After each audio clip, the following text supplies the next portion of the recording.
close encounters with UFOs. Is national security on the line? High-ranking government and military officials from around the world have seen what you won't believe, and they risk their reputations to make the case. They're here, and so is Shirley MacLaine, who's had her own spacecraft sightings and can't wait for the chance to get on board. Next on Larry King Live.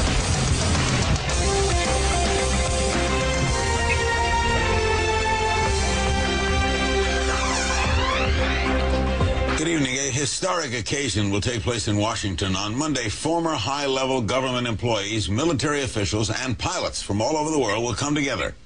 They'll discuss their own UFO sightings and encounters, and they'll do it at the National Press Club in the nation's capital. Some of them will share their stories for the first time. This group has gathered together to call on the United States government to take an active role in investigating cases involving unidentified flying objects. That's the topic of our program tonight. Our panel here in Los Angeles, Fife Symington, the former governor of Arizona, who in 1997 ridiculed an infamous UFO sighting by thousands of people in his state and later admitted that he himself saw a craft. James Fox, the filmmaker who is the executive producer of the award-winning feature-length documentary Out of the Blue, the definitive investigation of the UFO phenomenon. Colonel Chuck Halt, United States Air Force retired, was the deputy base commander of Brentwater's Woodbridge, a U.S. military base in Suffolk, England. And in 1980, Chuck and his patrol investigated an internationally known UFO encounter in Rendlesham Forest, close to the Brentwater's Woodbridge case. Sergeant Jim Peniston, U.S. Air Force retired, was a Woodbridge security supervisor at that base in 1980, says he sat with a UFO on the ground for 45 minutes before it hovered above him and shot into the air at an unearthly speed. And in Copenhagen, Denmark, is Nick Pope. For 21 years, Nick was a government official for the British Ministry of Defense. From 91 to 94, he ran the British government's UFO project at the Ministry of Defense, where he researched and investigated the UFO phenomenon for the British government. Fife, are we now saying that the United States is taking this seriously, or is this just an event? I think the United States is taking it seriously, and they need to. It's long overdue. The issues that James has so courageously tackled with his production deals with really the very top sightings around the world, and he's brought this group together for this press conference on Monday, and I think it's a great public service that he's providing. And you're going to moderate it, right? I'm going to moderate it, yes. You were certainly a skeptic, right? Originally, I was a skeptic. And what changed yourself was sighting? Well, I was part of the Phoenix Lights Over Phoenix event back in 1997. And I saw a wedge-shaped craft of enormous proportions fly over what we call the Squaw Peak area in Sunny Slope in Phoenix the night of the event, and it was something to behold. And James, you haven't cited it, right? You just did the film. Yes, I've spoken with a lot of high-ranking military and government officials from several countries. What got you involved to even do the film? Well, it was an interest I had of mine. And it was a personal investigation, I guess, and I started to document some of this stuff on camera. The next thing I knew, I ended up with the film. And 12 years later. Will you be there Monday, too? Absolutely, yes. Are they going to show that film in Washington? No, we're not. This is just to establish the fact that the phenomenon is real and it's happening worldwide. Colonel Halt, the United States Air Force retired, was deputy base commander at Brentwater's Woodbridge. That's a U.S. military base in Suffolk, England, right? That's correct. Is it still there, that base? It's still there, but the base is now closed. Okay. It's been returned back to its civilian owners and made into council housing, something like Section 8 housing. What, if anything, did you see? I saw some lights I couldn't explain. Very unusual lights. I don't mean just a light like a bulb. I saw something that was oval-shaped, maybe 10, 12, 14, 16 inches across, had a black center. It sort of winked, and it appeared to be dripping something like molten metal off it. It moved horizontally through the trees, avoiding trees, occasionally bobbed up and down a little vertical distance. It came toward us at one point. It receded. We were very concerned, but we tried to approach it to see if we could get close enough to discern what it was.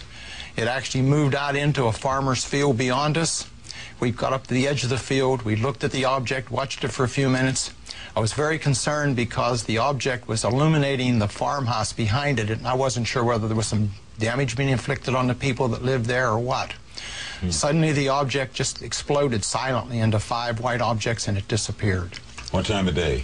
This was about 2 or 3 o'clock in the morning. Did you report it? Oh my, yes. One thing I want to say quickly is that I think the objects overhead were far more interesting. Yes. The next series of events. While we were in the field investigating, and we were actually looking for maybe burn marks on the ground from what was apparently dripping off this object, we noticed 3 objects to the north in the sky. They initially were elliptical. They were illuminated with multiple lights and were moving at high speed in sharp angular patterns. We noticed 2 objects to the south. One of them approached us at very high speed and sent down a beam. I would equate it now to a laser beam at our feet. Who's the we, Colonel? There were 5 of us. I took 5 people out to investigate. What did your command superiors say? At that time, my superiors were silent. It was 2 or 3 o'clock in the morning. I was communicating with the command post. I did take an audio tape. In fact, I brought the original tape recorder with me. It's a little linear tape recorder that I carried around the base. And I made a tape recording which is about 15 or 20 minutes long. It's rather famous now. And did you play it for them? Oh, definitely. I played it the next day. What did they say? Well, my boss took it to the 3rd Air Force commander to the staff meeting the following Wednesday and played it for the staff. The reaction of the staff, from what I'm told, is they didn't know what to do. And the general at that time said, well, it happened off the installation. It's a British matter. Let the British handle it. Were you there, Sergeant Peniston? I was there on the first night. I went off base to check out a possible aircraft downing. I thought it was an aircraft crash, and I took my team with me. And when we got to the wooded line off the east gate, we discovered a craft of unknown origin. It was triangular in shape. On the ground? On the ground. Did you touch it? Touched it, walked around it, photographed it. We did a full investigation of it on the ground for 45 minutes. Any sign of anything in it? There was no exterior openings, no crew compartments, no intakes, no engine compartment that I could observe. It was a very smooth fabric craft. It was black in color with lighting running through the fabric of the craft. Were you frightened? Yes, it was. I was very concerned. Where's your logbook? Can you show? In my logbook, with the symbols on it. Yes, as long as when I was taking notes, it was progressively got worse. Matter of fact, you can barely read my writing by. And then it took off, right?